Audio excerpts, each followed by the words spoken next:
Hi, everybody. This is Leslie Powers here on Dissolving the Divide. Excited for another presentation today. We have a special guest, Logan Hart. But first, let's say hello to Derek. How are you doing over there in France? Oh, pretty good. Still doing the dance and all that stuff, and taking as firm of a stance as possible in regards to my own sovereignty and just staying free of the mind control matrix miasma stuff, which is what we're getting into today. And yeah, kind of harken back on some projects I've done in the past. You can check out some stuff. I'll leave a link on my from my other channel, Awaken Your Mind. It's like a 2.5 hour crazy extravaganza of all the media stuff throughout the history, and yeah, it's like a docu musical, as I like to call it. And yeah, Logan, we have you on, brother man, because you got quite a lot of stuff in hand and what you've done over the years and stuff, and within this past Gregorian year, whatever. Stemming back from our last conversation, man, you did a really monumental what do you call it? Presentation that was on the Trivium that we're all a part of. That wonderful conference that Leslie co-hosted with Chris and Will Keller and them cats. And Hmm. yeah, you had to extend it out like a couple more hours long because it's like that much in depth, and that's how deep you want to dive, brother man. And so yeah, how you doing, Yeah. brother? Yeah. Yeah. Thanks for having me. Always happy to be a part of this awesome project. And mind control is a vast topic. Even my 4 hour presentation really just kind of touched on all the key points a little bit, enough to get the idea across, but you could just spend years and lifetimes delving into it deeply. So, we'll try to do it justice in the scope of this segment here, but again, just enough to maybe get people to have a taste and further that journey on their own. But it really is such a vital topic for every individual to understand, because if you're on a battlefield and you don't know it, you're the most exposed and vulnerable in that position, right? It doesn't matter if you're a peaceful person. If you're in the battle zone, like, you're in danger, and you need to understand what's going on around you. And like it or not, this is a spiritual war, and when someone declares war on you, it kind of takes the choice away, from being in some way engaged in that. So you have to at least have some defenses in place to shield yourself from attacks. So, knowledge is the best defense, especially when it comes to mind control, because it relies on conscious programming, ignorance, trauma. That really is the lifeblood of how that system works. So I'd love to Yeah. get into whatever you guys want to focus on, and happy to talk about it. Yeah, great, great. So I would say that the majority of average people have no idea that they are under the influence of mind control or trauma-based mind control, and they would probably deny it very strongly. And so this presentation, I hope, is something that may open their minds to consider that yes, we have all been victim to mind control, and there is a active agenda, which is another point I think that most people resist.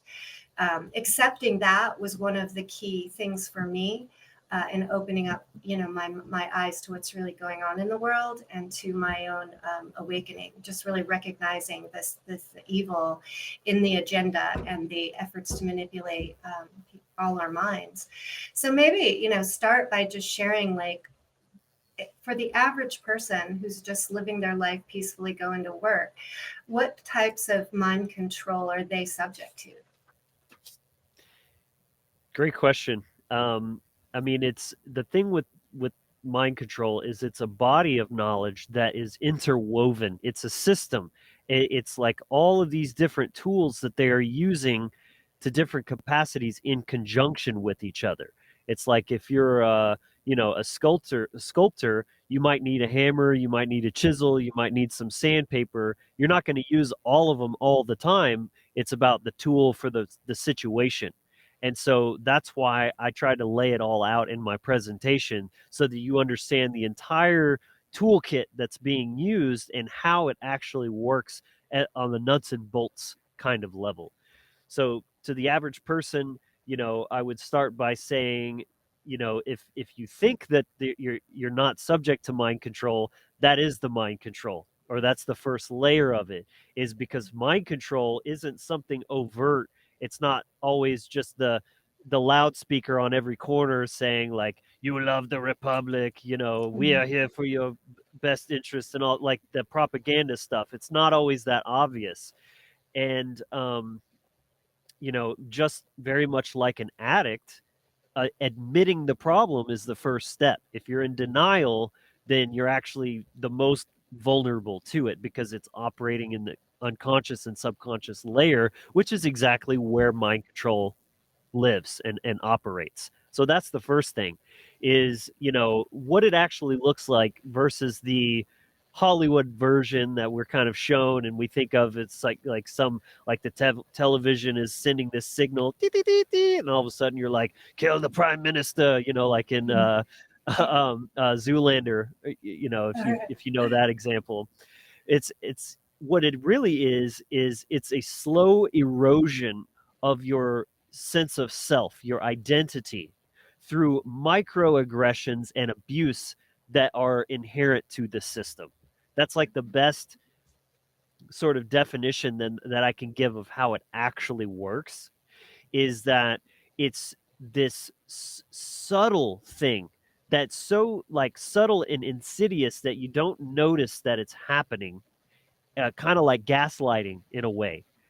Um, but understanding that the whole system is anti-sovereignty, and it is built to subjugate you, to abuse you, and to erode your sense of self, your boundaries, and your mental health, essentially, which creates a state of demoralization and confusion that's caused by this cumulative trauma that's building up from every angle. So it's so like all over the place and constant that it's hard to like pinpoint where exactly it's coming from.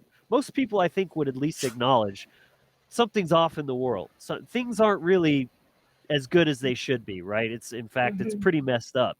But few people have been able to pinpoint, you know, where is the real problem, or what's the root of the problem. It's easy to identify symptoms, like people like, oh, well, I don't like war, I don't like police brutality, I don't like, the radicalization of culture that I see happening, things like this. But these are all just symptoms of the problem. Why are people turning to such harmful behaviors and emotional instability and all of this kind of thing, is because it's coming back to that cumulative effect of different dissociative disorders, psychosis, and this is just building up, and then it manifests in different ways.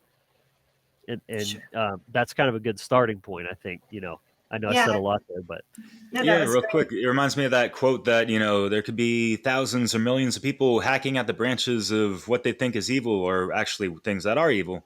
But how many people are actually striking at the root of those things, the real exactly. causal factors, right? So, yeah, that's what we'd like to kind of address. And yeah, we've been peppered with all these things, manipulative throughout our lives, really subliminally, overtly, occultly, or whatever, right? And yeah, it's really in such a subtle way that it's kind of, or it could be so passive that we kind of go about it nonchalantly or don't make a big deal about it. But the accumulation of it all throughout how many days and years and all that time elapsed, and if we're not really deciphering through all that and really holding it down for our true authentic selves, and like being more immune towards all these suggestions through the media, or even faulty education systems, and the list goes on with that, right? So yeah, Yeah. Leslie, you were gonna say, or you want to add to that, Logan? I'm gonna be right back. I was wondering, what would you say to people who just say all of it is just random? That there's really not a directed effort, right? That this is just what is the result of human frailty. And Yeah. To be fair, that's a hard question, because I think it's not one you can answer unless you have your full consciousness online. If you're just looking for definitive proof, it's some kind of, I don't know, document, or what would you even, what would even constitute something like that? This is such a big picture thing. The left brain alone is not going to answer that question. And this is, again, part of the mind control. Is it pushes people into an imbalance of one side of intelligence or brain activity or functionality, or the other. And you need both online and both hemispheres communicating with each other, to activate and unlock full, true higher intelligence. And so you have to be able to see the forest and the trees. And what we're talking about here is a very, very macro, big picture thing. So it's very hard to quantify and put into these very nice, neat little packages in some way that, like, here's the proof of this is happening. You just have to really open your eyes to the bigger picture and look at those patterns and say, how could this all be random? How could it be that there's, first of all, looking at back in history, and there's a really great book, if anyone's interested, called Dark Persuasion. I forget the author's name, but it goes into some pretty good detail about the historical precedences and development of mind control. It came a lot out of, like, different warring factions, and, like, when they would have POWs on the other side, and then they would start doing these sort of mind control techniques on people by starving them, depriving them of sleep, experimenting with different drugs and things like that. And that's all precursors to things like the MK Ultra program, right? And so it's like, you see there's a clear trajectory of the development of this knowledge that goes way back to even, like, the medieval times with the Christian, torturing people in the Dark Ages and stuff like that, all the way up to the 1960s with the co-opted love and light movement, and the LSD and the music, and these were all mind control programs, conducted by the CIA and other alphabet agencies. And there's a lot of like very suspicious ties with, like not Marilyn Manson, Charles Manson, to like Jolly West. If I'm just dropping little breadcrumbs here for people that are interested in looking into this. What are the connections between these people? Why did all of these different sort of Manchurian candidate and crazy people all have the same psychologist, Jolly West? And what's that about, right? Dig into that rabbit hole. To me, those are the kind of little things that point towards that bigger picture. It's really not possible to say here's the definitive proof. It's just, you've got to look at things rationally and say, kind of Occam's razor, like what makes more sense. To me, it would be a more of a stretch to believe that this was all just random, and this is just people, like, being crazy or something. Like, no, it seems way too uh calculated and directed in some kind of way. For me, that makes a lot more sense. Right. So there's evidence that the technology exists and that there's been research to learn how the mind works and how it can be manipulated to get people to do what others want them to do. I mean, even if you look at the military as a simple example. Oh yeah, absolutely. Right. That's a great one. And what's been classified still or declassified since then, and this is out for the public to see. Where it's not like postulizing, right? So, but yeah, Logan. Yeah, I was personally in the U.S. Air Force, so I went through the basic training program, and that's literally what that is trauma-based mind control. They tear you down, they yell at you. You're in this highly stressful environment where it feels like chaos at all times. You never know. So they might wake you up in the middle of the night and make you do a drill, or you're making your beds, or like marching out in the cold, or like just all kinds of crazy stuff. They strip you of your identity, put you in a uniform, shave your head, and then they rebuild you and reprogram you with their design. That's exactly how it works. But instead of like something, to be fair, I consented to that, like I willingly went into that. It's not as obvious with the larger system at play. It's, but you're being attacked more subversively from every angle, whether it's through what I call the big three are government, religion, and culture. Those are the main ones that distort your personality or your self identity and erode your sovereignty. They in some way, either directly or indirectly, are gaslighting you and saying you don't own yourself. You're not autonomous.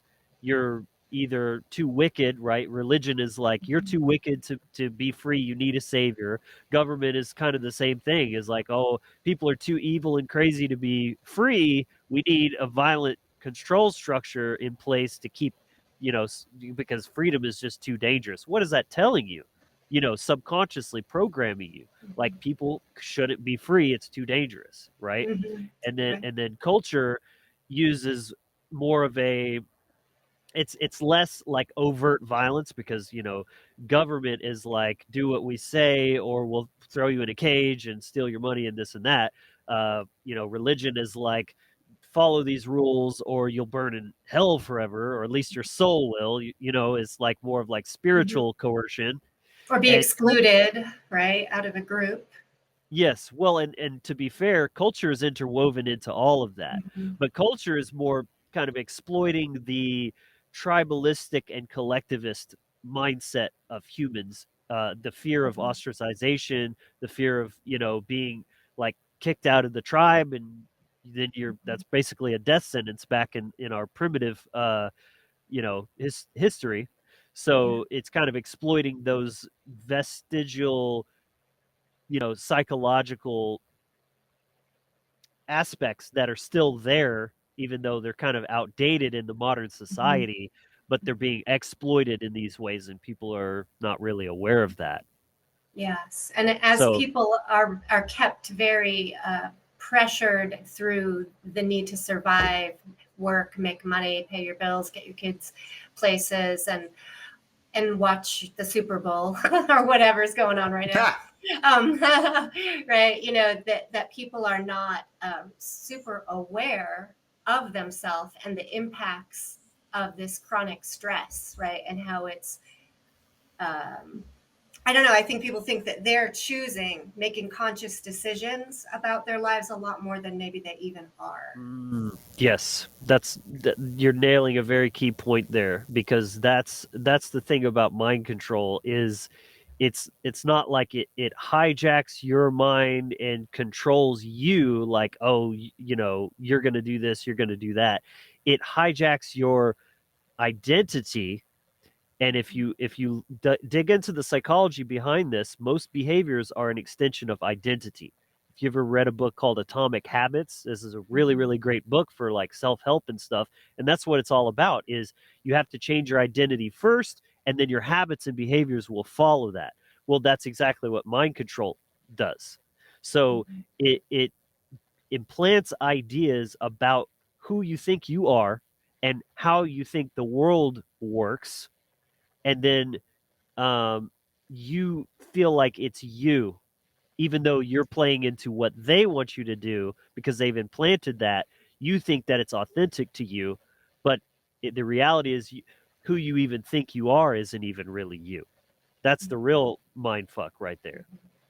And not seeing that they have choices, or as many options, Yeah. people, right, in terms of it's like Coke or Pepsi, Democrat, Republican. You're giving these false choices, so you feel like you've got this freedom, but both choices are controlled, and they're both towards the agenda of the controllers or the manipulators, and not really in your own best interest.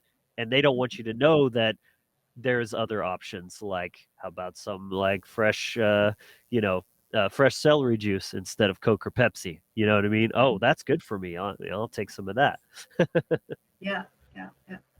Yeah, and then we always got to factor in, the fear-based mind control, and that's a whole couple hours long. People can talk about that, for a long, long time.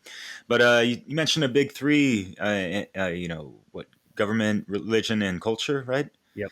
And it reminded me of, well, like in the fear-based mind control, in another three, it doesn't include culture, but in a sense, it makes sense. But when we're young, it's like, you better get the passing grade or you're gonna fail, or you know And then you're or- grounded. yeah, or it's like, no, sorry, it's more like, obey or you fail, obey or you go to jail, in regards to government and order Hmm. followers. Or Obey and you in go to religion, hell. obey and you go to hell. They all kind of rhyme, and you've seen that Yep. meme before, I'm sure, floating around the internet. But yeah, it Yep. reminded me of that. Mhm. Yep. Yeah. Exactly. That's the So how? coercive nature of it. Is And it's how? it's a binary, comply or punishment, reward and punishment. It's kind of that very primal, you know, Yeah, the dualistic. desire and fear. Yeah. Yes. Right. So What were fear you saying, does. Liz? I was just going to highlight that the fear aspect I think is really important because it does play in to all of this more than Oh, yes. meets the eye. Absolutely. Fear is the most powerful motivator in the human psychology. Even marketers and sales people know this. That you take any sales course and they'll tell you people will go to way greater lengths to avoid pain than to gain pleasure. So that's really important to understand. And so, but the fear and the trauma go hand in hand, right? Where's the fear coming from, or what is the fear of? It's fear of what will happen if you go against what is sitting there like wearing this white robe and telling you, oh, I care about you and I have your best interest, but let's not talk about what happens if you don't do what I say. Things are going to get really ugly, and so everybody's just like, everything is fine. It's just this very like denial, ignorance, wearing a mask, uh kind of facade. So it makes sense why people would deny that the mind control is even going on, because it's scary to acknowledge what happens when you go against the system. And but then it goes so much deeper than that with the actual technical components of this dynamic, because the fear and the trauma actually conditions the mind to be in a state that's much more programmable. Just like a TV puts you in these certain like different brainwave states, and then you're more susceptible to suggestion. And why do you think, it's like the news just traumatizes you, and there's like serial killers and famines and fires and all this bad stuff's happening, and then they're programming you the whole time. Those things go hand in hand. So this is extremely important to understand that dynamic. The trauma has to be there, because that's what degrades your sovereignty, your boundaries, your sense of self gets all distorted and out of whack, and creates a state of confusion. And then your mental fortitude is weakened, and then they can come in and implant whatever programs they want through all sorts of different techniques. Symbolism is a big one, just typical narcissist stuff, gaslighting, manipulation, just obfuscation of the truth itself, propaganda. I mean, the list goes on and on. But, if somebody is strong minded and they're standing in their sovereignty, none of that stuff works, because people are just going to say, that's bullshit. Fuck you. Go away. You know what I mean? Yeah. They need Yeah. people demoralized and accepting that, yes, we're humans. We're so nasty and evil, and we need this benevolent structure to keep us all in line, Mhm. Yeah, real quick. And to tie in that big three I mentioned, in the whole fear behind certain things, we grow up and we have this fear of not fitting in this and that. Even though, like, there's some people, maybe yourself, and I kind of grew up swimming against the current of popularity and that kind of stuff. And yeah, we're talking about, people rage against the machine or the system, and and all this jazz. Yet, it's everyday people that are really ultimately holding the system in place and perpetuating it, because, it's just a house of cards, all, these governing bodies and all that jazz. And it's really the flesh that fills it up of just everyday people, and really Mhm. kind of like supported to the point of they have an ego identification of it, in a negative way, right? Hmm.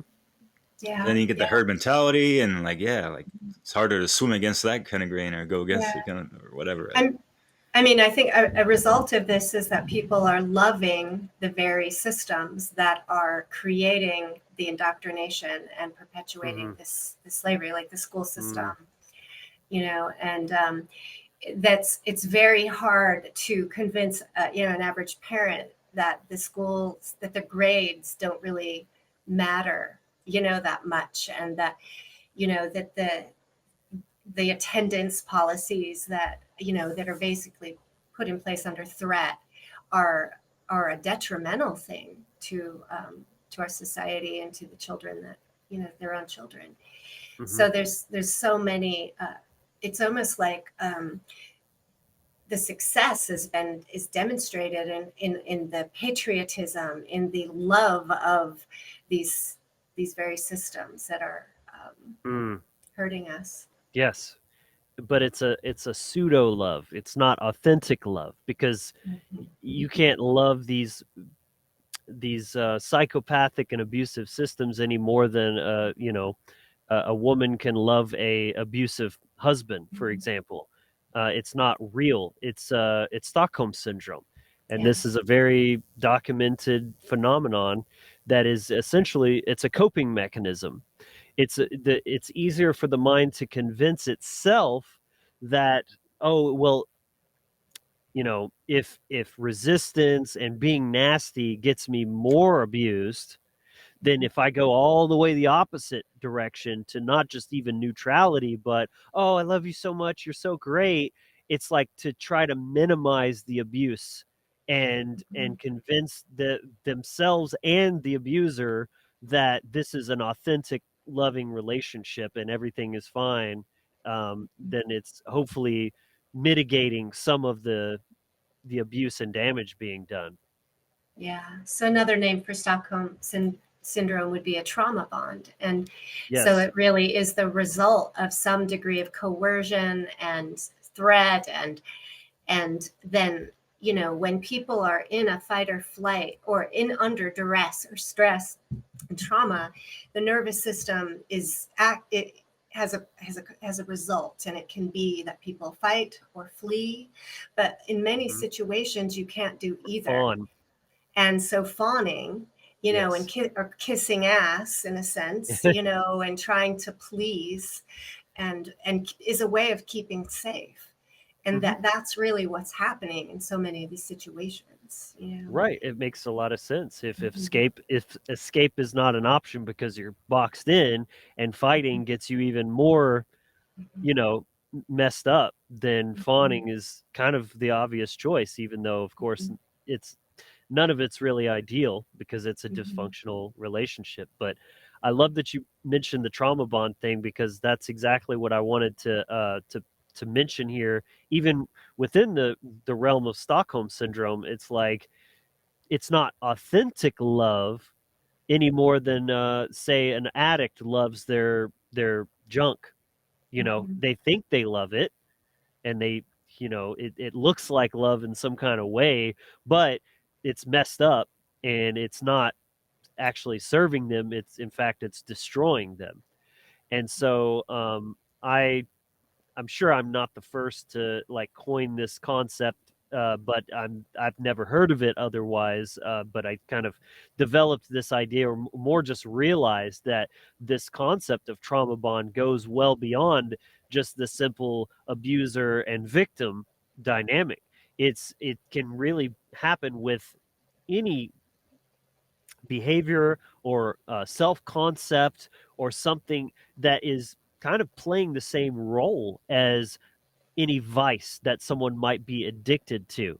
So, people don't become drug addicts or like criminals or anything because most of the time, like 99% of the time, because they want to be a bad person, or because, you know, like they're trying to meet a need. That's really what it's about. That's what is driving that behavior, and that's so important. As we all know, as students of natural law, is the causal factor is the most important thing. You're not going to solve the problem by looking at the symptom. You have to look at what's driving, driving the thing. So essentially, what is that need that people are trying to meet?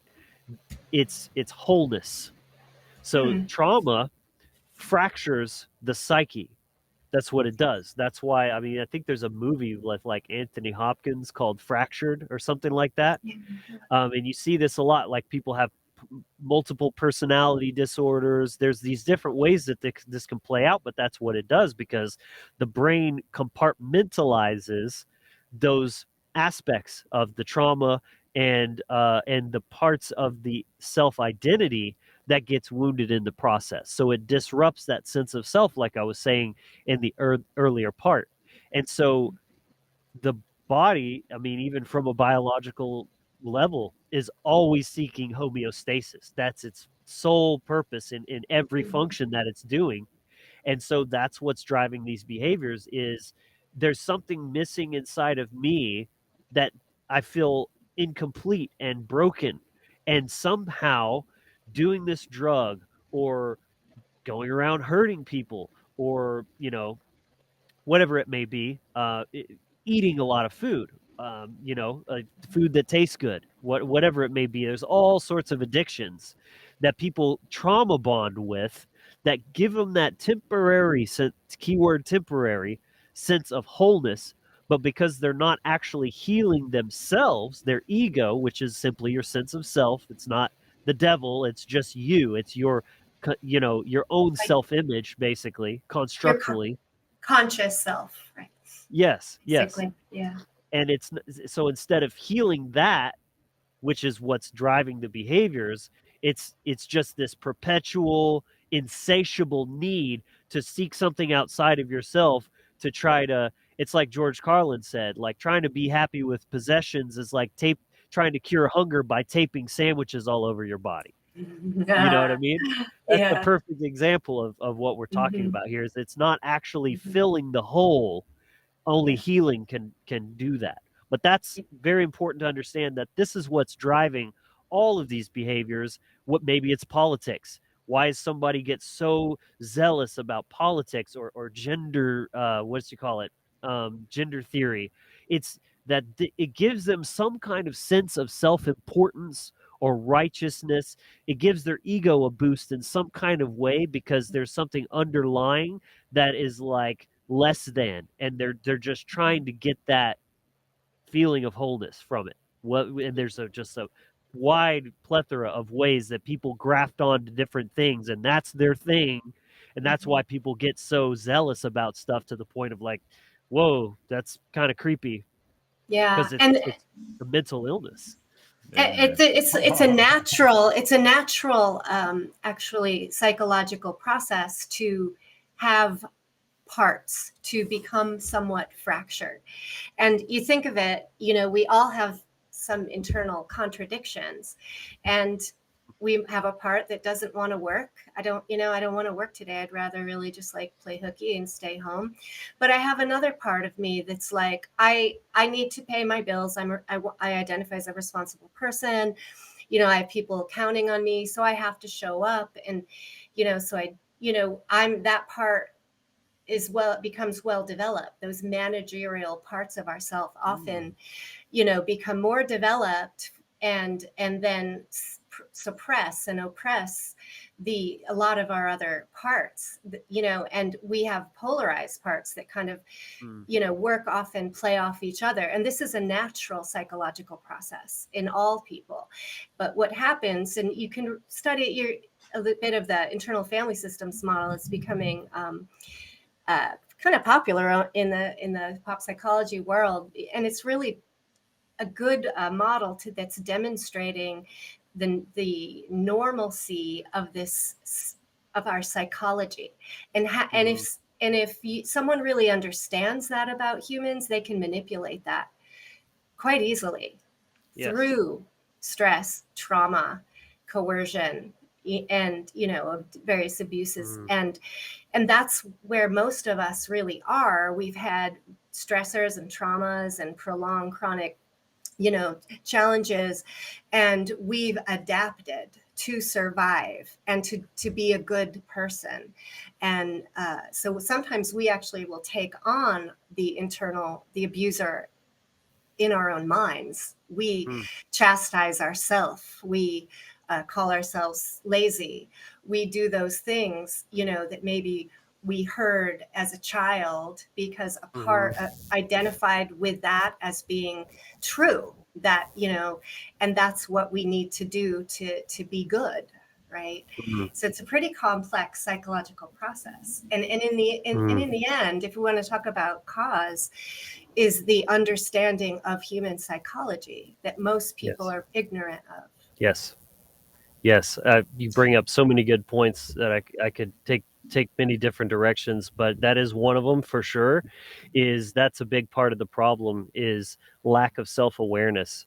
And that's a twofold problem, because self-awareness in the sense of observing yourself, being aware of yourself, observing your thought patterns, your feelings as they come up, and not just reacting to them or letting them become you, like, possessed by them, but just observing and thinking, that's interesting. But also self-awareness in terms of, like you said, our own psychology, how we operate. And when you have this huge disparity between our ignorance of how we operate and psychology, and the total mastery that the social engineers have, who are controlling and manipulating society, then I mean, it's going to do an absolute number on people at large. So that's definitely a huge factor there. And another thing you were touching on, it kind of struck a really interesting thought to me, because in my presentation, I always also talk about the schema, or the schism, the mental schism that happens as a trauma response. Kind of like what I mentioned earlier, that it pushes us to the left and right sides of the brain, but more specifically, those sides represent the masculine and feminine side of the brain. And so I would say that's an interesting thing to observe. Maybe the relationship between that sort of parent and child inside your mind. And so, like, there's a lot of nuance and subtlety here. So I don't want people to think that I'm saying that, like, men are mature and women are immature, or childish or anything like that. It's more of like that paternal leader structure element that is the masculine, and then the free and playful and childlike aspect of the feminine, which is a beautiful quality. It's neither is superior or inferior. That's the authoritarian programming talking, if that's how you see that dynamic playing. It's they're both part of the same. But it's true that some days you need that parent in control of, like, this is what needs to be done, we got to be an adult today. But too much of that, it becomes an imbalance, and then you need to let the childish side, or not childish but childlike, free, playful, perhaps we could say the feminine side, come out and play, and just do something that makes you happy, or do some rest and digest, and just kind of like self-care. And you need both of those in a healthy balance and a dynamic. But when you have this imbalance that's caused by the trauma and programming, and this could also be linked to your literal parents. So you have a masculine figure as a father figure that you're associating, and that's a huge part of the development stage of your brain, and what you associate with masculine energy to the father and feminine energy to the mother. And so if you see your father may have been a tyrant and didn't care, and was just very like ruler, like authoritarian, and then the mother was like a pushover doormat type of thing, like, this is going to create some very dysfunctional and unhealthy patterns in your own psychology, and how those things are playing out with those the ghosts of your parents are still kind of like talking in your head as you go throughout your day. Yeah, yeah. It's so Fascinating. interesting. It is fascinating. And I was thinking, a little random thought popped in my head about my own father, who, he was a child during the Depression. And I came to an awareness at a certain point that the money issues, that I have are very likely related to, my father growing up in the Depression and his approach to money and debt and the anxiety around that and the frugality, and which felt very withholding, and his fear of being late on a bill, right, a credit card bill or something, and things like that, and my desire to avoid paying bills and things, and because it was very stressful in my, and I didn't really know what was going on, but that programming was in me from and inadvertently, passed on through the generations, but related to a historical event even. Yeah. And then you think about, okay, historical events, how are they part of the mind control? Are they manipulated? Well, it's just generational trauma that has to be resolved. And obviously in the current time with those that are having to carry on the ancestral trauma and all that jazz. Yeah. But I guess I was looking at a post by the holistic psychologist, and I like her work, and she made a comment about how really unnatural it is to be exposed to so much trauma that's basically around the world. Like our ancestors were in small communities or tribes where we were exposed to the events and happenings in a smaller circle, and that now everywhere we turn, we're getting not just our small community, but the violence and the Global. trauma and the visuals, like horrible visuals and everything globally. And our nervous systems aren't prepared for that, was the point she made. Wow. And that there are many people who are very like almost addicted to the news and are watching the news and reading the news like every day, hours. And I see and talk to these people, and they're traumatized by what's going around the world. And Yet have a they're very hard addicted time. to Yeah, have a very that hard speed. time withdrawing, and her point, the holistic psychologist, I forget her name, but Nicole, she DePerla or something, but anyway, she was saying we really need to be conscious that we withdraw and balance that exposure, and be very aware of the effects on our own nervous system, on our bodies, minds, and spirit. Yeah. I love that perspective. I hadn't really thought about that before, that we're sort of like exposed to a global volume of trauma that normally it was like, oh, so-and-so, like stole from so-and-so, and then, they're dealing with it. And, it's very, it's almost like Mayberry-ish, you know what I mean? In comparison, because that's what it was like. Oh, the town drunk is up to no good, and they put him in the little drunk tank, and then all like, all is good in the world. But this is a whole other level.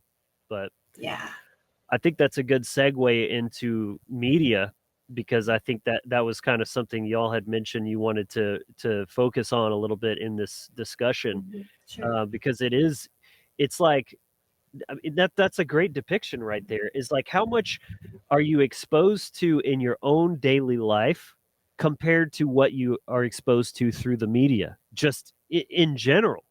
And that goes both ways too, because there is the trauma, which is definitely the lifeblood of the control system, and that is the main thing.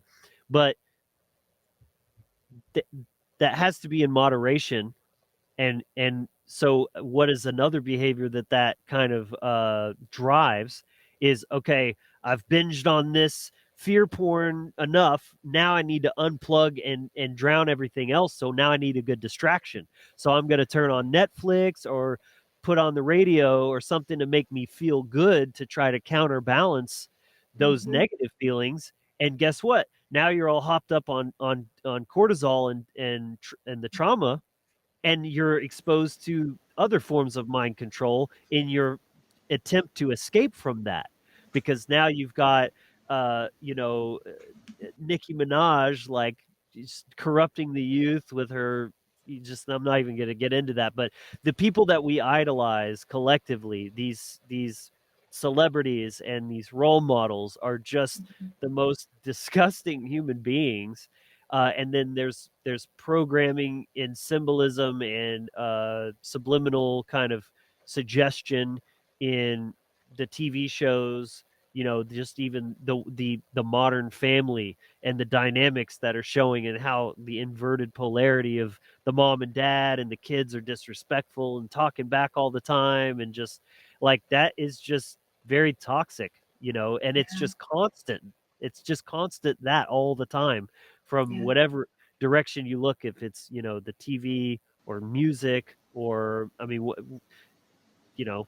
the different social media would be another one. These are the main types of Yeah. media diets that people are consuming on a daily basis. And so it's not Mhm. even always just the obvious overt aspect of war and mass shootings and things like that. It's even in the stuff that seems like, oh, well, at least there's some good things, like this show or that, or that kind of thing. It's literally Mo- every angle. and most of the programming is it violent or demonstrating like really chaotic and over dramatized social dynamics and drama, and people being rude to each other, and kids, Yeah. kids being without parents running the show and doing whatever they want. Or there's so many subtle and not subtle things, in our programming that our kids and a lot of adults are really stuck on. So it's, Yeah. Yeah, that just real quick Yeah. No, tidbit go here, for it. because Yeah.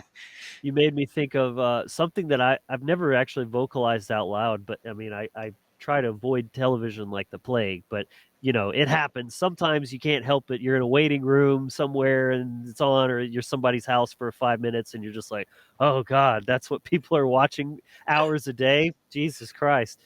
But I observed that even in something like advertisements, I noticed this pattern where, especially if it's something like food oriented, there's like this, for lack of a better word, it's like satanic programming. And for those who are not sure what I mean, I don't mean like, oh, the devil or devil worshiping. True Satanism is basically worship of self, or putting yourself above everyone else in like a selfish kind of self-serving way. And it's like the messaging that's coming through these little cutesy little commercials where it's like, oh, there's one bite left, and then they take it, and it's like, treat yourself, or like, it's literally promoting being selfish and like taking the last bite because it's oh so good. Screw your family, they can go back to the store and get more or whatever.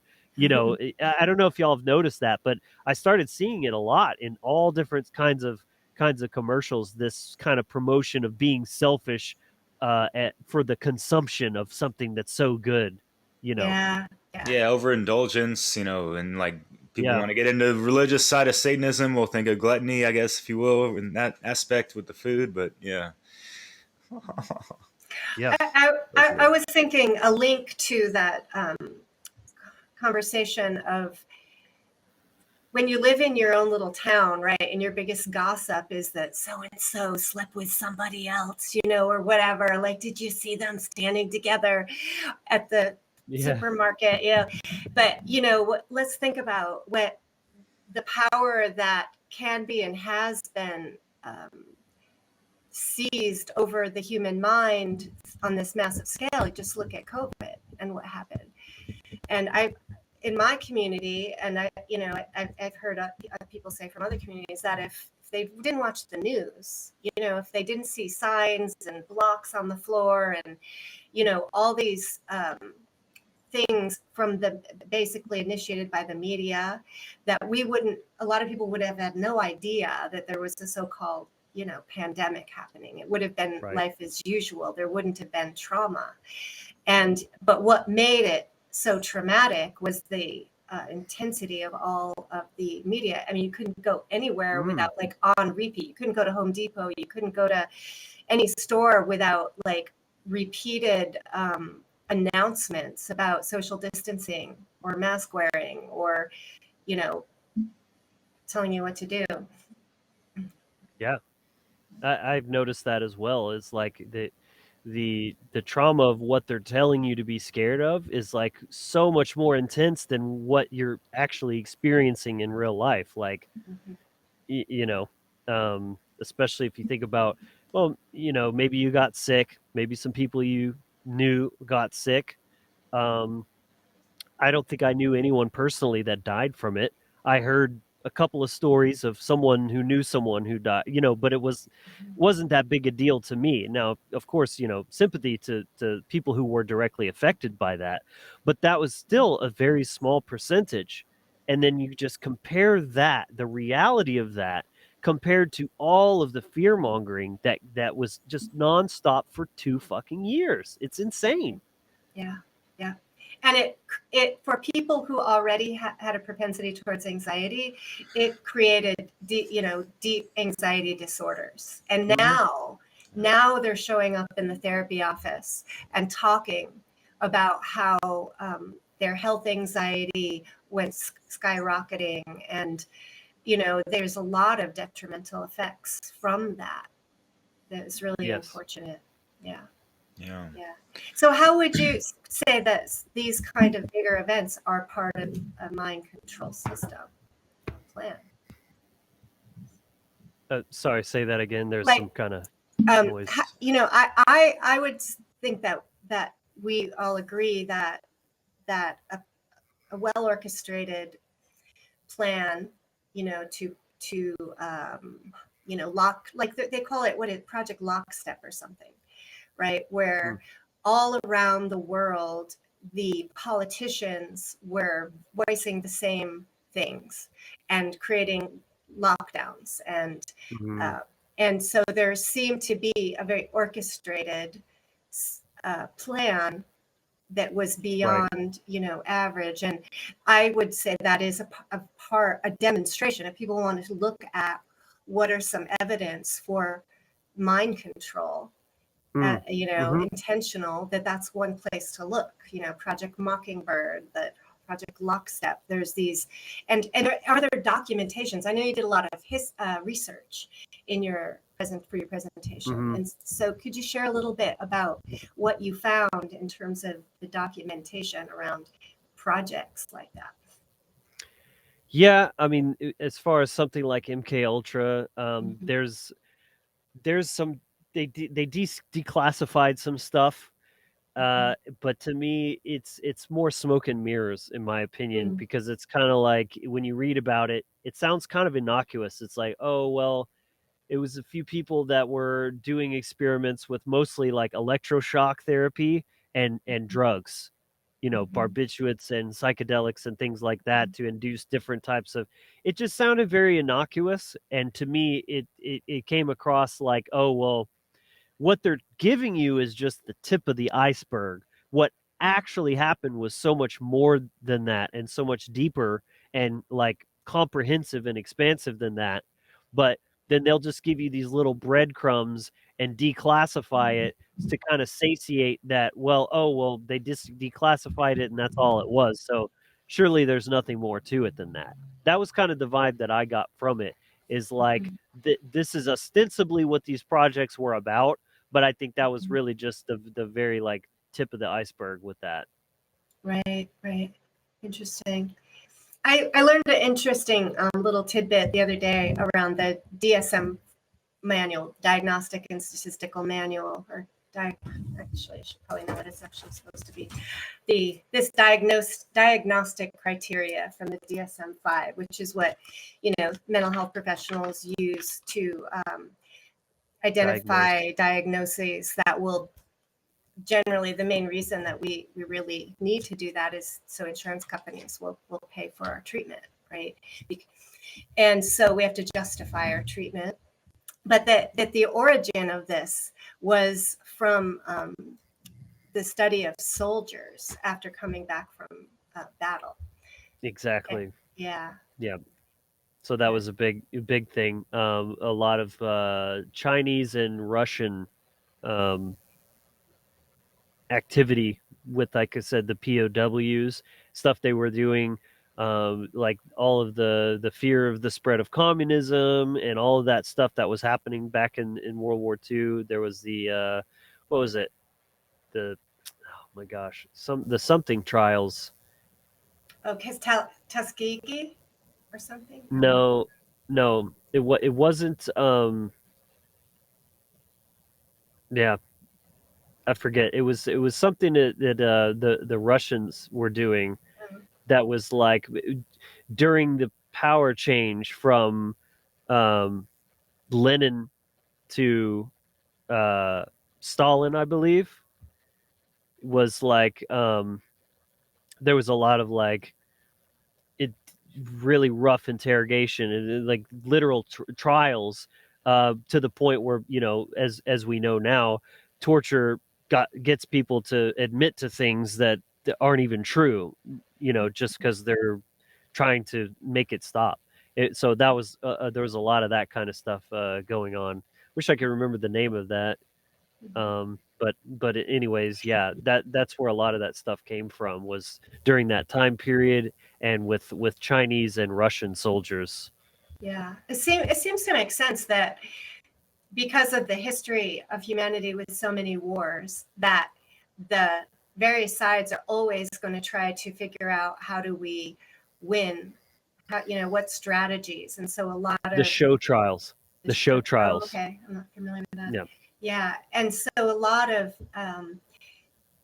these like torturing devices, you know, tested for the sake of like torturing your enemy in war, you know. So and now today, our minds are being tortured in so many different ways. And as you mentioned in your presentation, Logan, correct me if I'm mistaken, but yeah, you mentioned how, yeah, there's the controlled opposition. And I think it was one of those Russian leaders that said, like, hey, the best way to win a war is to play both sides of it, or something like that. And so, yeah, that's where the waters get really tricky when people really want to exit out of the matrix, quote unquote, or take the red pill, or, you know, look into alternative media, because a lot of that is contrived, or, you know, has certain implants or COINTELPRO, whatever, you know.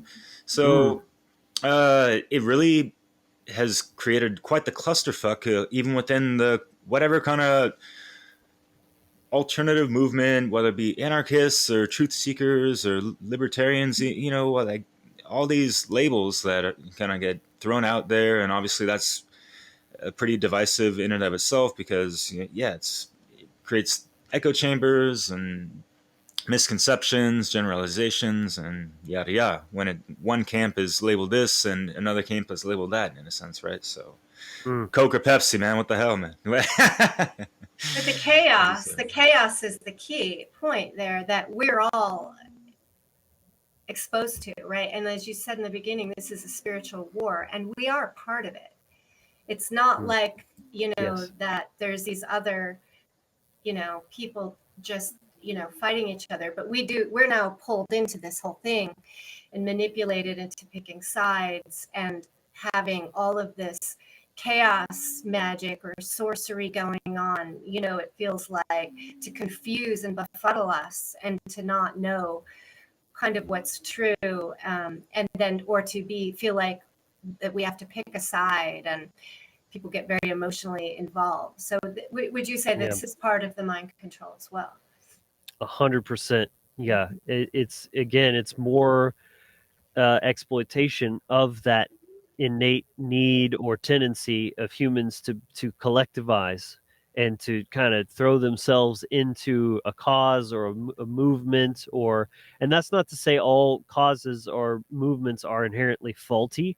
It's just you need to be very careful what you're associating yourself with, who you're following and who you're listening to, that sort of thing. Because yes, whatever stage you're at, you can guarantee, and I don't mean this to be like discouraging or like doomsday-ish, but you got to know your enemy, you got to know the battlefield, you got to know what's going on.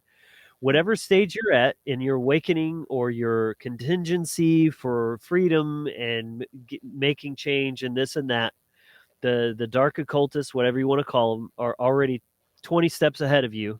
They've already been there, done that, and set up booby traps all along the way. So at every stage, as you're getting closer to truth, there's just more and more diversions and divisions, Yeah. and people put in place to try to dissuade and distract. And oftentimes they're very good at identifying the problems, and then you're like, oh yeah, this guy really gets it, and you get all rah rah rah, but the solutions they're giving you are bullshit, and they're not going to actually lead to anything. And it's very tricky to determine any kind of like definitively who's controlled opposition, who isn't. There's a lot of this going around in the truther communities, and it's exhausting. Yeah, everybody, like Yeah. anybody that I don't like is a shill. It's just this total lack of discernment of just paranoia and this and that, and who really knows? But you just need to be careful and very particular with who you're following. Really, what you should be doing is leading yourself and not getting, because the individual is the ultimate, uh, you know, Yeah. rock solid. It's the smallest division or like Denominator. denomination of sovereignty. You Yeah. know, and an individual is a lot harder to control than a group. Yeah. I Because like a that group statement. start collectivizing. That the individual is the smallest denomination of, wait, how did you say that? The Of individual sovereignty. of sovereignty. The individual is the smallest denomination of sovereignty.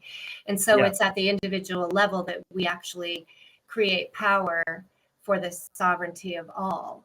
Yeah. Right. And groups don't do anything. That's another big like mental distortion. Like, oh, the Germans did this, and the Republicans did that. It's like, no, a bunch of individuals calling themselves that did those things, and each individual is responsible for their own actions and none of any of the other ones. And that's really important. That's the part that makes you uncontrollable, is when you're not lumping yourself in and mingling your actions with the actions of other people. It's like, no, I'm responsible for me and none of those people over there. Very That's good. very important. Yeah. I think this is a good time to really talk about what are the advice or the best direction for people to manage or not be so impacted by these mind control techniques. Yes. Well, that is the ultimate question. What to do about it, right? Solutions. That's why my platform is very oriented towards that. So a great place to start is watch my presentation. It is what I like to call the master blueprint to mind control. It's going to give you the big picture tapestry of all of the bits and pieces and how they fit together and how they work as a whole, as the machine. But even that is just the starting point. So you could take any one piece of that and go on a whole tangent of learning and researching, and I recommend people do that because like the process is never ending. But ultimately the big takeaway is know thyself. If you don't know thyself, and the ones that are doing all this controlling understand you infinitely better than you understand yourself, you're fucked. You're doomed. And so taking that power back through self-gnosis is the absolute most important thing that you can do. And it's a lifelong endeavor. You never stop learning about yourself. Not only, and I like to say this too, that it's not only at the individual level or the collective level. It's both. You got to know thyself, like human psychology, how we operate. There are certain very universal, fundamental ways. It's an aspect of natural law, the way things work and the way the human brain works. But then understanding yourself at the individual level. What are your strengths? What are your weaknesses? What are those parts of yourself that you haven't fully integrated yet that might be an entry point for some of these mind control programs, because that's exactly what it does. The wounds are the entry point for the Yeah. mind control. So not only do you need to understand the mechanisms of how this all operates as a dynamic system, but do the work on yourself to close up those potential weak spots that can Mhm. be exploited, and then you become much more powerful and resilient to all of that stuff. Yeah. And I think just a holistic health approach is important, taking care of our bodies and eating healthy food and drinking clean water. All of that is part of how we close up some of the vulnerable spots, that we Sure. have. It's very multifaceted, and I Mhm. do talk about that in the Mhm. presentation, that it's chemical warfare, biological Mhm. warfare, psychological, spiritual, Mhm. emotional, I mean, all of it. And Mhm. you can't neglect any of it. You have to look at it all as these are just layers to the same cake, and it's all important. Yeah. And being aware of your triggers in relationship to external events and media, and, really pay attention to how your body is being affected by the shows you watch and the news you Yeah. hear. And are you in balance? Are you taking some time away from all of that stimulus, and Right. What do you Boom. care about? That's the big one. yeah. And that's why the presentation in totality is called Trivium Hacking. And that's the last thing that I would also, just to answer your question completely, is you must have the trivium in hand to deduce and discern all of this bullshit that's being thrown at you, so you can tell truth from fiction, reality from bullshit. And and again, not only from the external coming at you, but even what's going on inside your own mind and body. And again, understanding the trivium and the way it hierarchically operates from mind to emotion to action. So, what are you thinking about, and what do you believe about yourself and the world? That's the knowledge aspect. What do you care about? That's the emotional aspect. And of course, your courage to do what's right and to stand in your own sovereignty. And then those things will determine what are your actions going to be. And that's what mind control is all about.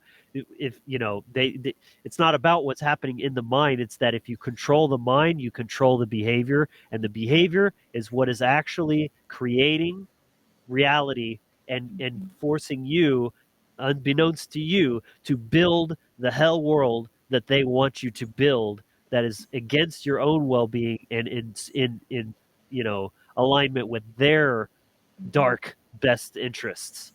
Yeah. That's the Yeah. Yeah. that's the last little bomb, just to kind of tie it all together there.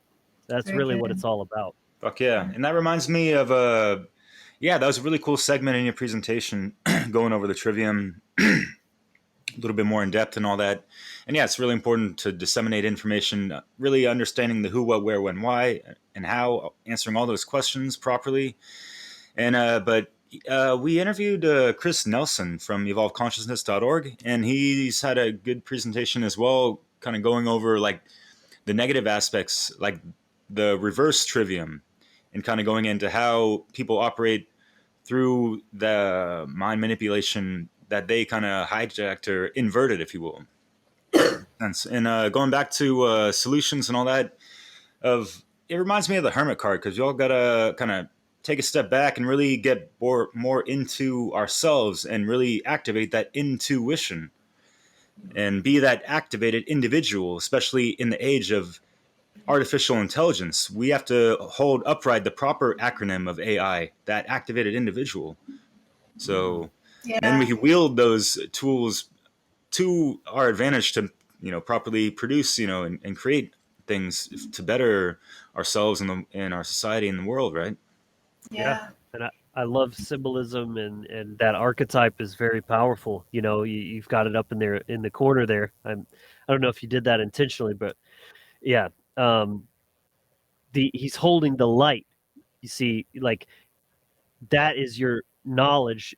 That's the occult, right? is to be able to see in the dark. That's why the dark occultists use the owl as a symbol to represent themselves, because it's a predatory bird that can see in the darkness and swoop down and take its prey.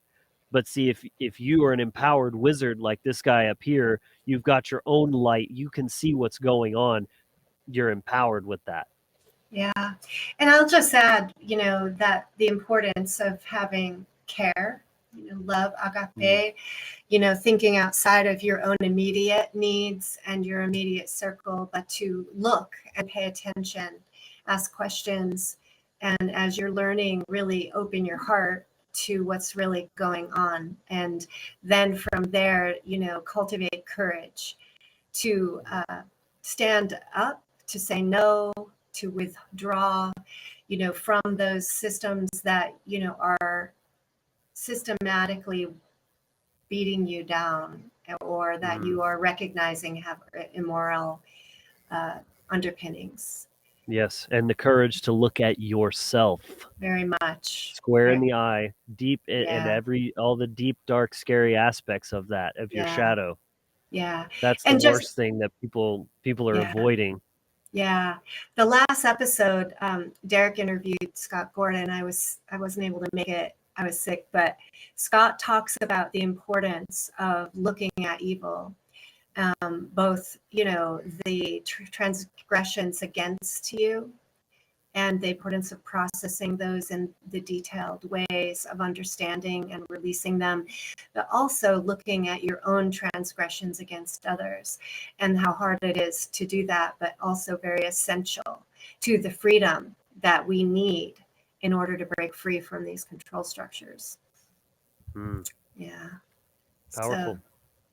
So this has been really wonderful. I'm so glad that you're able to join us today, Logan. I just on an aside, you really came through for us in a way. We had a cancellation and I contacted you at the last minute and you're like right here showing up, and you're amazing. And I so appreciate your work and your very balanced way of looking at things, and your discernment, and your articulation. You're very active on social media. You're very engaged in your with your following, with people who are following your work, and very real. And so I want you to take some time to just like plug your stuff and share more about where people can find your work. Sure. Yeah, thank you so much for having me. This was a really fun conversation, one of my favorite topics. And to date, I would say that my Trivium Hacking, presentation is the most prolific and important work that I've done yet, which challenge accepted, that I'll try to top that at some point. But, it was a big undertaking, spent 6 months on it, and I really tried to make it as best as I could. And I feel very happy with that. So, I mean, especially in context of this conversation, I would suggest people do check that out, and you can find that at my YouTube channel, which I'd love to have you come subscribe at The Wizard Factory on YouTube. You can also go to thewizardfactory.com/presentations. All my presentations are there. You can actually download the slides from that as well from a Drive folder. And just explore what's there on YouTube. Make sure you leave likes and leave some comments, and let's have a conversation about it. I do, like you said, care about not just putting my ideas out there, but I want to have conversations. I want to build relationships with people. I think that's really important. And check out thewizardfactory.com, and you can check out the initiation package right there at the top of the homepage. It's a free mini course and plugs you into more of the community with the group and that kind of stuff too. So right. And as far as social media, it's Facebook that you're the most active on? Yeah, my personal Facebook. So just Logan Hart on Facebook.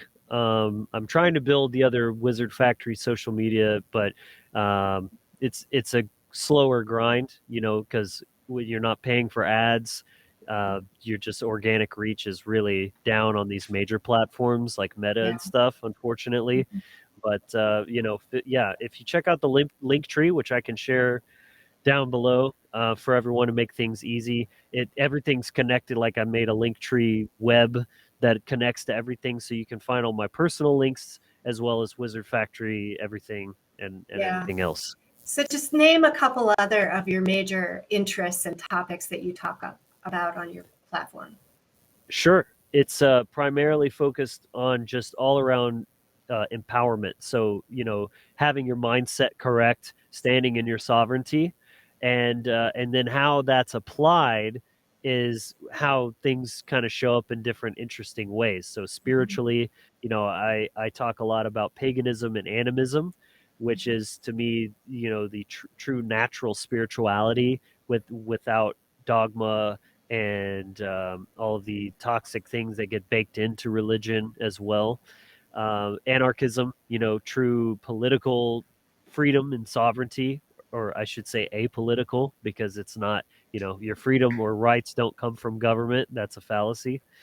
And then just, all around empowerment. So I touch on health. I touch on, I've got a breath work meditation. It's a very eclectic platform, but it's all with that common theme of just healing and empowerment and just freeing yourself from all the bullshit from every angle, really. Yeah. Yeah. So I just encourage everyone who's watching the news and getting caught up and putting their time and attention into these very likely somewhat contrived dialectics that you turn away from that, turn inward, turn to platforms like Logan, do the work, expand your mind, open your heart, and get closer to, dissolving the divide. Derek. Yeah. I had a question I was thinking about asking you earlier, but now it's even more appropriate. But what kind of resistance have you faced as far as like, you're trying to show your work and like, yeah, you're not on television, you're trying to, talk to someone that doesn't really tune into YouTube, at least, forget about BitChute and the rest of those things. But, for them to try to like learn something on YouTube other than like a how-to video, right? Or watch, whatever news channel is posting on YouTube. What kind of resistance have you had, and how have you been able to kind of persuade them to be like, just give it a chance, or this and that, or Resistance to what exactly? Just so I'm clear. The fact that you're presenting alternative views on alternative platforms that go against like their, what they think they know, or what they know and what they believe and all that jazz. Yeah, it's kind of tricky, man. But yeah, it's a struggle, and it's very frustrating at times, feeling like I have to censor myself. And I think the way I look at it is just kind of picking my battles of like what's a net positive versus a net negative. Like, sure, if I censor this one word that the algorithm might not like, it'll allow this video to stay up that has a lot of good information in it. That's a net positive for me. So just kind of picking those battles, trying to censor myself in a way that plays it safe to a degree, but without watering down the message, because that's very important. Is like I'm not subjugating to these. There's a lot of words I could say about these platforms and the people that run it. Really like lowest scum of the earth people, really, who's trying to suppress and censor free information. But yeah, I mean, I use these platforms because they're the best reach that you can get where the people are at, and that's the ultimate goal. I'm not trying to preach to the choir and yell into the echo chamber. I'm trying to reach people that are not yet exposed to these ideas and just trying to get them to think a little bit. So I have to meet them where they're at and play the game. And it's a battle. Kind of ebbs and flows with it for sure. Yeah, I appreciate your perseverance and your really true courage in putting yourself out there openly in so many ways. And yeah, thank you. Yeah, great. Yeah, and I love what you guys are doing too. By the way, I just wanted to say that. I mean, I appreciate all the accolades and the respect is definitely mutual, and I think you guys are doing a really great job. here at Dissolving the Divide, bringing really interesting guests and good topics and everything. So keep it up. Appreciate it, brother. Yeah. Great. Oh, yeah. Well, thank you. Thank you for being. Yep. Thanks My for pleasure. all our listeners. Anyone tuning in today, please share this video. Get on Thumbs our up. give it a Give it a thumbs like up. We're on YouTube. Share with the folks that That's right. might want to hear these things, or that you might want them to listen to, kind of thing. Yeah. So we're on Odyssey. You may know this stuff, but your folks might not, or whatever. That's right. Yeah, just spread it around. All right, folks. Thank you so much. Have a Yeah, good Logan. Thanks again, brother, man. Great to be. My pleasure. Yeah, and good connects. So. Yep. Take Bye, care everyone. and bon voyage on your next trip out there, wherever you're headed towards. You know. Like they say, if you don't use it, you lose it. I'm up late zoning, studying that next level. Beyond the norm and the regular, I can never settle. Transform the energy, we can change things. Engage peace, see the future like a daydream. Activated DNA, made of photons. Metamorphosis, dolphin to a Dogon. Ascend molecules, moving at light speed. New body, fresh mind, sowing the right seeds. We bout to upgrade consciousness, purify thoughts, my aura displays progress.